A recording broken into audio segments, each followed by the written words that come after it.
Bonjour, bonsoir, mesdames, messieurs et chers abonnés sur la page Yannick Wakap officiel sur Facebook et aussi sur YouTube, la chaîne La Vraie Actu TV. Bienvenue à tous dans cette capsule qui s'intéresse à cette affaire des chants racistes entonnés par les footballeurs argentins après le sacre à la Copa América dimanche dernier.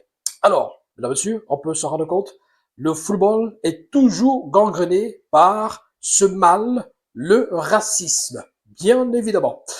On a envie de dire, c'est pratiquement la goutte d'eau qui déborde le vase avec ces chants racistes entonnés par les footballeurs argentins à l'encontre, à l'endroit des joueurs de l'équipe de France, notamment les footballeurs d'origine africaine.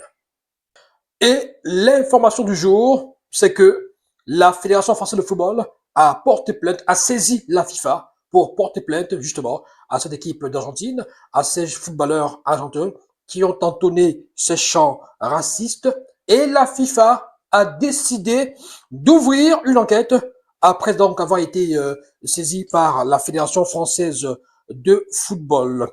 Alors, c'est une affaire assez complexe, assez grave, mais assez curieuse quand on sait que ces footballeurs de l'équipe d'Argentine de football euh, évoluent en club avec des footballeurs d'origine africaine et des footballeurs aussi français d'origine africaine, des footballeurs français qui sont originaires d'Afrique et qui sont, pour ne pas dire des Noirs. Alors, comment est-ce que ça a pu arriver?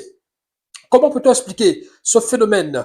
Comment peut-on expliquer qu'après une victoire aussi précieuse en Copa América, que des gens, que des joueurs décident, choisissent pour jubiler, pour célébrer leur victoire, décident d'entonner des chants racistes à l'encontre des footballeurs français, à l'encontre de la France particulièrement?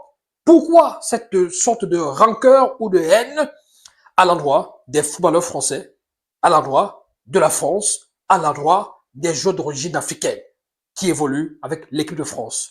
On essaie d'en parler dans cette vidéo, mesdames, messieurs. Continuez à vous abonner sur la page Facebook Yannick Wakap officiel et sur YouTube, c'est la chaîne La Vraie Actu TV. Avant toute chose, je vous propose de regarder un extrait de cette vidéo qui fait pas mal de polémiques, qui suscite toutes les polémiques après justement la finale de la Copa América disputée dimanche, dans la nuit de dimanche à lundi dernier entre l'Argentine et la Colombie, remportée par l'Argentine, par l'Albiceleste, les compatriotes, les coéquipiers de Lionel Messi, à la 112e minute, but de Lautaro Martinez, qui délivre l'Argentine. Donc, à l'issue de cette Copa América, de cette victoire, les Argentins, pour célébrer cette victoire, se sont retrouvés dans ce bus. Ils étaient dans l'euphorie, peut-être l'euphorie de la joie, peut-être ils ne se sont pas rendus compte de ce que c'était un peu trop osé. Et le chant a été entonné. Et bien évidemment, on est arrivé au chant raciste entonné par les footballeurs argentins. Écoutez un petit bout, regardez un instant, et on se retrouve juste derrière.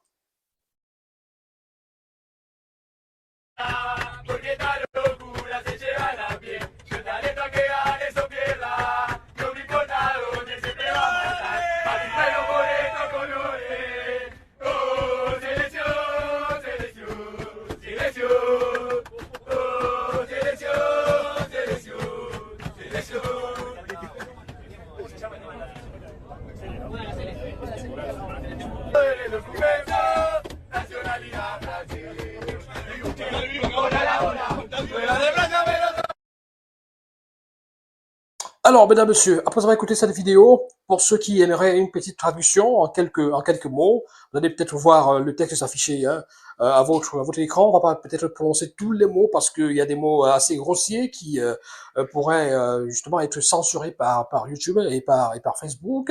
Alors, dans cette vidéo, Enzo Fernandez et ses coéquipiers, qu'est-ce qu'ils disent concrètement? Ils jouent pour la France, mais viennent d'Angola. Comme ils aiment bien courir, ils aiment tac tac tac des trans. Leur mère est nigériane, leur père cambodgien, mais sur le passeport, deux points, français. Voilà ce qui est dit en substance dans cette chanson, dans ce chant que vous pouvez écouter sur les réseaux sociaux. les chants entonnés par Enzo Fernandez et ses coéquipiers de l'équipe d'Argentine après cette victoire et cette parade dans des rues, justement, pour présenter le trophée aux populations. C'est assez grave, et ce n'est pas loin, il faut le dire, ce n'est pas très loin de ce qui a été fait et entonné du côté du Qatar en 2022, en décembre 2022, justement après la victoire de l'Argentine au tir au but face à l'équipe de France. C'était pratiquement la même chose hein, qui était dite, voilà. On va peut-être revenir sur ce qui était dit en 2022. C'était pratiquement la même chose. Il y a juste quelques mots qui ont été déplacés. Ils jouent pour la France, mais viennent tous d'Angola. C'est bien, ils savent courir. Ce sont des trans, comme ce de Mbappé. Sa mère est nigériane, son père est camerounais, mais sur le passeport français. Alors, il faut dire que depuis le Qatar, depuis 2022, ce chant avait déjà été écouté, avait déjà été entonné par les mêmes supporters et footballeurs argentins. Alors, à cette époque, la Fédération française de football ainsi que l'ONG SOS Racisme avaient déjà porté plainte pour ces propos racistes sur les réseaux sociaux, bien évidemment, de ces footballeurs et supporters argentins. Que ça arrive une fois de plus en 2024, soit 2 ans plus tard, 2 ans après le sacre, ça pose quand même une question. Ça pose quand même quelques interrogations très urgentes, il faut le dire. Pourquoi est-ce que c'est les footballeurs français qui sont visés? Pourquoi est-ce que c'est la France qui est visée? Pourquoi c'est les footballeurs d'origine africaine, ces noirs, qui sont visés par ces chants racistes de ces footballeurs argentins? On a peut-être la réponse. Il faut replonger à l'année 2018 pour se rappeler que l'équipe d'Argentine, donnée favorite avec des footballeurs d'exception tels que Lionel Messi, Sergio Aguero, Di Maria et bien d'autres, avait été éliminé en huitième de finale de la Coupe du Monde par l'équipe de France, amenée par un tout jeune garçon appelé Kylian Mbappé, auteur de 2 buts ce jour-là, donc, qui avait cloué l'équipe d'Argentine par ce score de 4 buts contre 3, un score de 4 buts à 3 qui éliminait dès les huitièmes de finale l'équipe d'Argentine d'un certain Lionel Messi. Alors, la pilule n'a pas peut-être été facile à avaler, ils n'ont peut-être pas oublié cette sorte d'humiliation de la part de l'équipe de France qui élimine quand même celui qui, à l'époque, Lionel Messi était considéré par certains, par d'aucuns comme voilà déjà le GOAT, le plus grand footballeur de tous les temps, et ça n'a donc pas été facile à avaler. Du coup, 2022 marque certainement la revanche de cette équipe d'Argentine sur l'équipe de France lors de cette victoire en finale de la Coupe du Monde par tir au but, parce que le match s'était soldé sur un score de 3 buts partout. Alors, après cette victoire, ce sacre de l'équipe d'Argentine qui permettait justement à Lionel Messi d'être couronné pour la toute première fois de sa vie, de sa carrière, champion du monde. On a assisté, on a eu droit à tout genre de célébration et à tout genre d'égarement, tout genre d'excès, tout genre de travers de la part de certains footballeurs argentins, de certains joueurs phares de l'équipe d'Argentine, bien évidemment. On a eu droit à cette célébration d'abord du gardien Emiliano Martinez, qui, lors de la réception de son trophée de meilleur gardien du tournoi, a affiché des gestes assez équivoques, des gestes assez surprenants. On a vu, quand il a reçu son trophée de meilleur gardien, il a esquissé un geste qui avait une coloration et une connotation plutôt un tout petit peu obscène.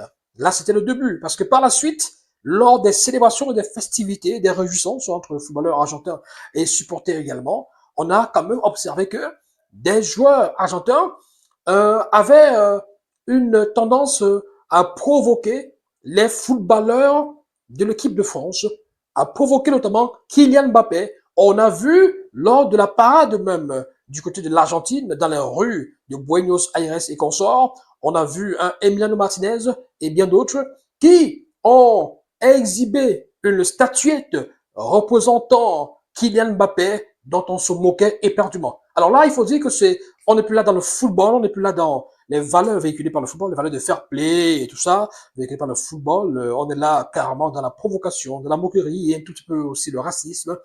Donc, ça date depuis 2022. On est curieux quand même de savoir que depuis que l'enquête, depuis que les plaintes avaient été déposées par la Fédération française de football et aussi l'ONG SOS Racisme, que peut-être on n'ait pas eu de véritables résultats ou de véritables impacts ou des véritables sanctions au niveau de l'équipe d'Argentine. Parce que là, aujourd'hui, en 2024, ils sont, on a envie de dire, ils sont récidivistes. C'est le cas de le dire. Et le dire, ce n'est pas peut-être chercher noise à qui que ce soit. Parce que là, ils sont effectivement dans un cadre de... ils sont récidivistes. Ils répètent ce qu'ils ont fait en 2022 et qui n'avaient pas été punis. En 2022, nous étions parmi ceux qui estimaient que ces gestes n'étaient pas dignes d'un champion du monde, d'une équipe d'Argentine qui vient de remporter la Coupe du Monde. Et on se demandait ce que Lionel Messi, en tant que capitaine, leader de cette sélection, pensait de tout ce qu'on voyait.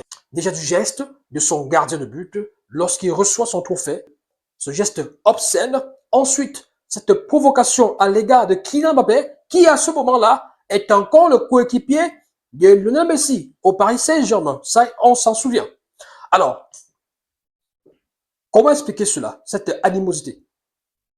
Au-delà de l'élimination de l'Argentine en Coupe du Monde 2018 par l'équipe de France, il faut également se poser la question de savoir si le passage de Messi du côté de Paris Saint-Germain n'aura pas été des plus décevants et des plus écœurants aussi pour les Argentins.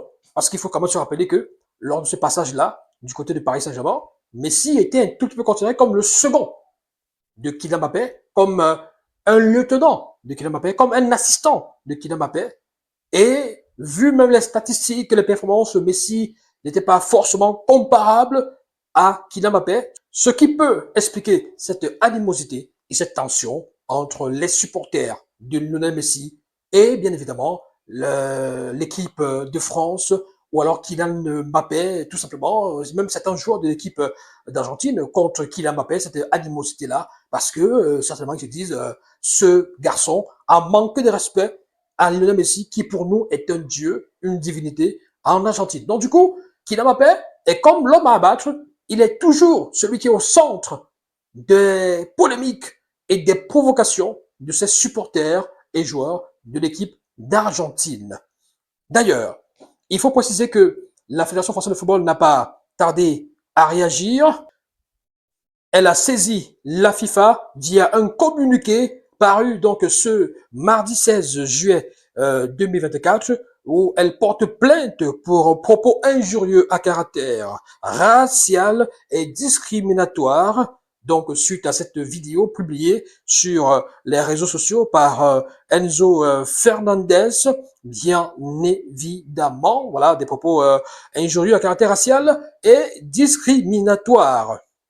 Il faut dire également que face à cette polémique qui a beaucoup enflé et qui fait beaucoup de buzz sur la toile et dans la plupart des médias à travers le monde, cette polémique a notamment suscité la réaction des footballeurs argentins, notamment à travers ce footballeur qui est à l'origine de cette publication, de cette vidéo, qui se retrouve sur les réseaux sociaux, Enzo Fernandez, le joueur de Chelsea, qui est sorti du silence pour s'exprimer et demander pardon, demander des excuses donc aux footballeurs français ainsi qu'à toute la communauté footballistique, à toute la communauté française pour cette sortie, ce dérapage qui était observé.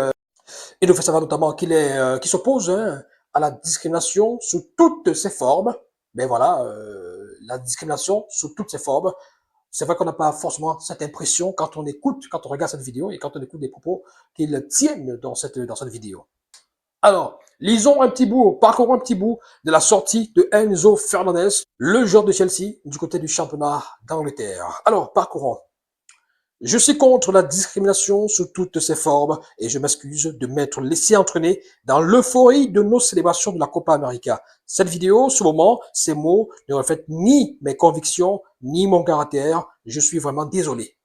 Alors, quand on écoute Enzo Fernandez, on a envie de se demander si ses propos sont sérieux, s'ils sont sincères, parce que, voilà, la vidéo nous montre, nous dit autre chose, finalement. La vidéo que nous avons à notre disposition, la vidéo qui circule sur la toile, bien évidemment, et dans la plupart des médias à travers le monde, nous donne une autre impression.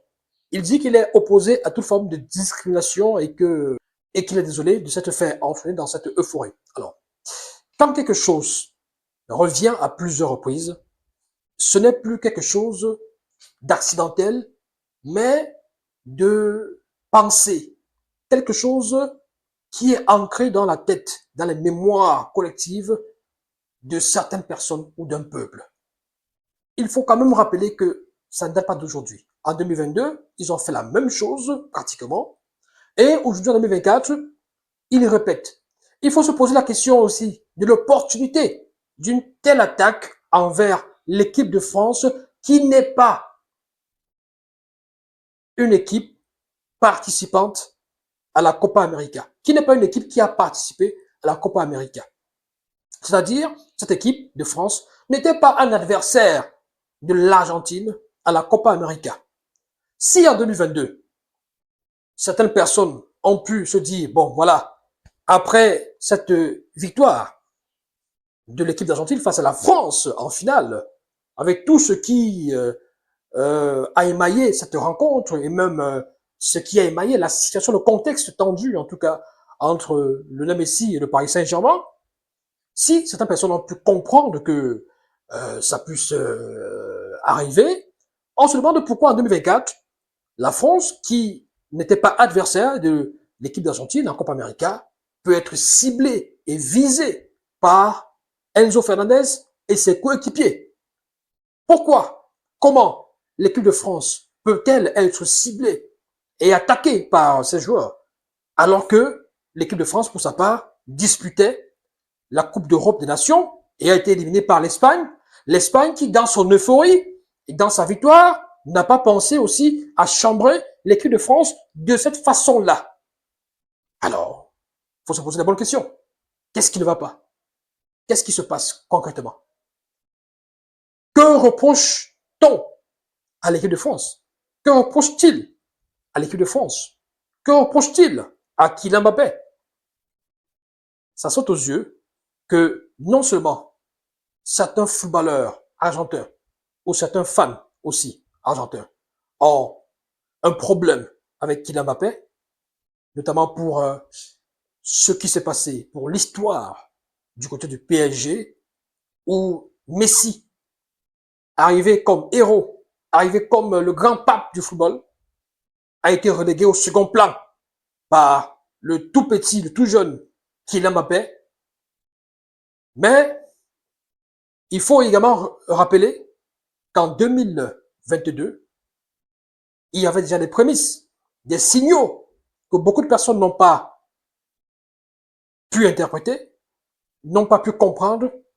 Nous faisions partie de ceux-là qui, en 2022, après la victoire de l'Argentine en Coupe du Monde, estimaient que l'Argentine, en tout cas certains joueurs, certains footballeurs argentins, n'avaient pas besoin de provoquer des footballeurs français pour célébrer, pour jubiler.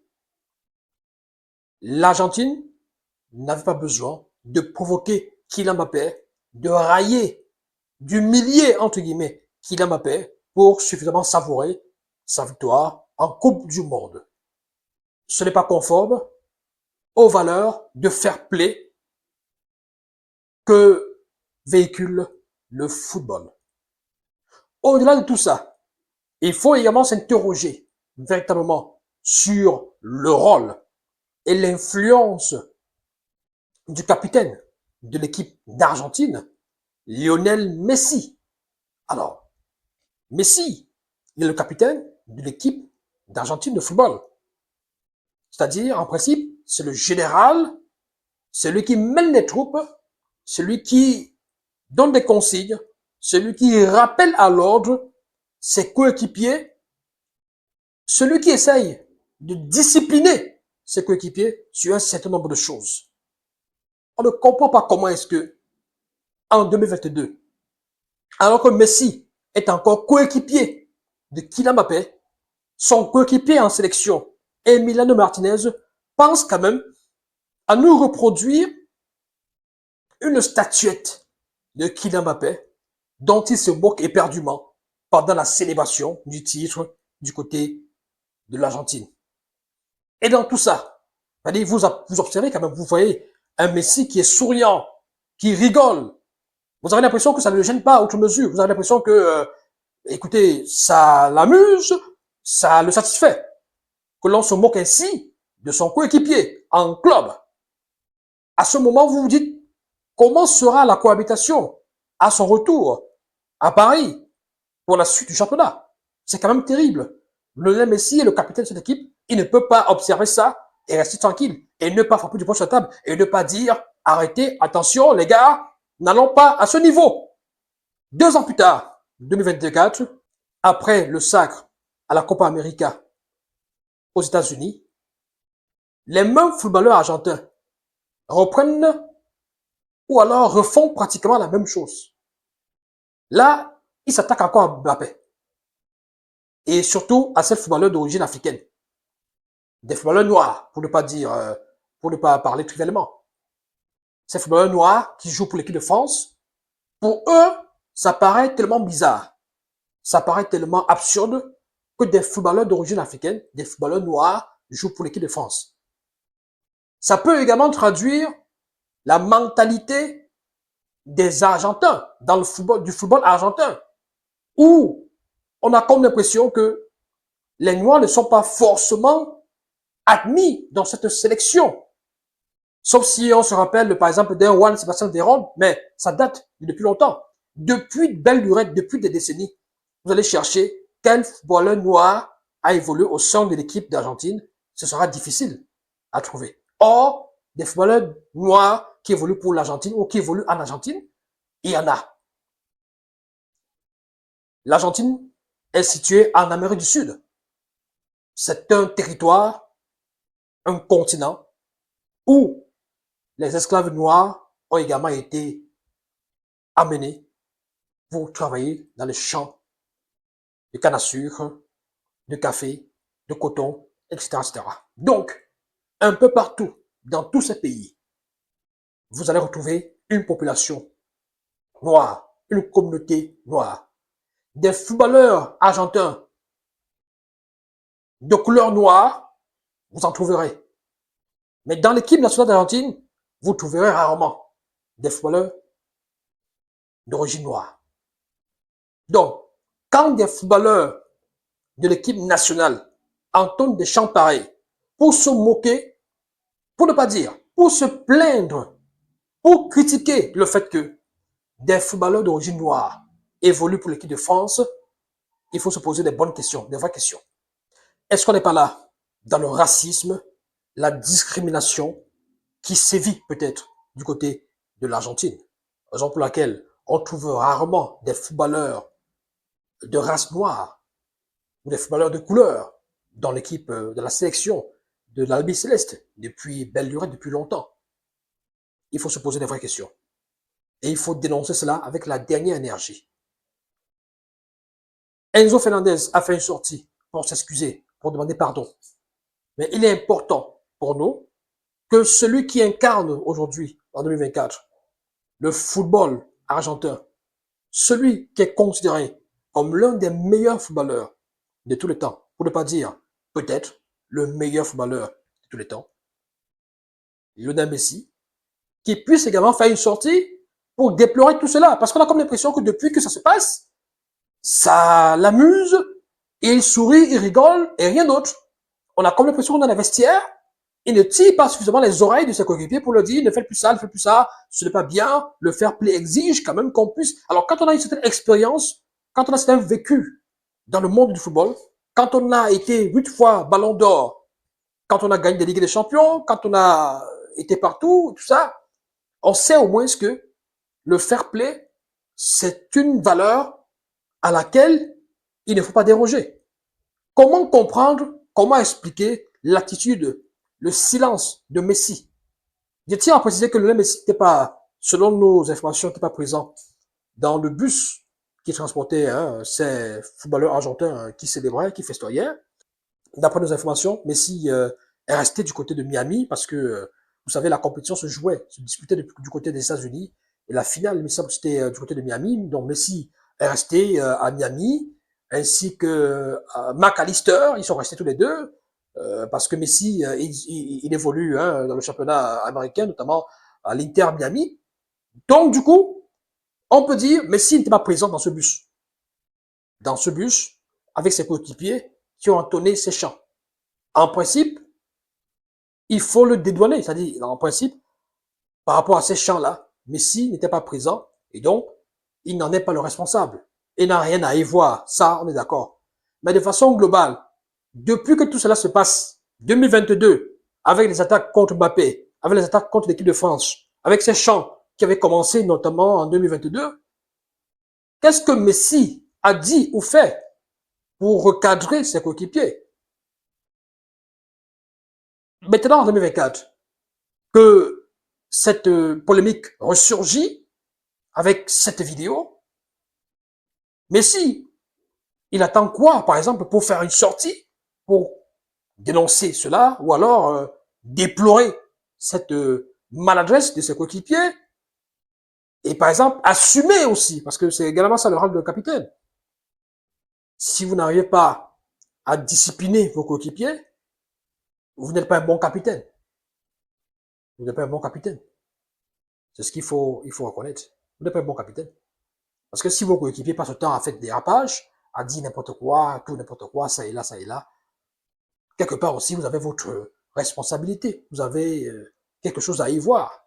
Essayez de réfléchir, essayez de vous poser des bonnes questions. Voilà. Donc, mesdames, messieurs, voilà ce qu'on pouvait dire par rapport à cette sortie, ce dérapage des footballeurs argentins. Après la victoire à la Copa América en finale contre la Colombie, ils ont donc entonné ces chants racistes contre l'équipe de France et surtout des footballeurs d'origine africaine, d'origine noire. Voilà. L'équipe de France, ou alors la Fédération française de football, a donc saisi la FIFA qui a ouvert une enquête. Chelsea également, le club de Enzo Fernandez, a ouvert une enquête également.